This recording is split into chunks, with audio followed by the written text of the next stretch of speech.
জাতীয় নাগরিক party NCP বিরোধী দলের যে ভূমিকা, সে শক্তিশালী ভূমিকা অবতীর্ণ হবে। সেটা শুধু সংসদে নয়, সেটা রাজপথে। আমাদের অবশ্যই বিচার সংস্কারের দাবিতে অটল থাকতে হবে।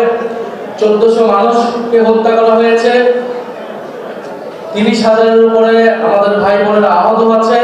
সে আহত ভাই বোন এবং শহীদদের সেই হত্যার বিচার আমরা আদায় করে ছাড়বো ইনশাআল্লাহ। শরীফ ওসমান হাদি হত্যার বিচার আমরা আদায় করে ছাড়বো ইনশাআল্লাহ।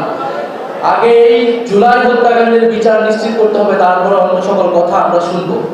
দ্বিতীয়ত হচ্ছে, অন্তর্বর্তী সরকারের সময় অনেকগুলো অধ্যাদেশ জারি করা হয়েছিল। যে অধ্যাদেশগুলোকে অনুমোদন দেওয়ার দায়িত্ব হচ্ছে এই বর্তমান যে সংসদ অধিবেশন হবে সেই সংসদের সকল অধ্যাদেশকে অনুমোদন করা হবে। এটা আমরা আশা করব সরকার দল বিরোধী দল সবাই সেই জায়গায় সম্মত হবে।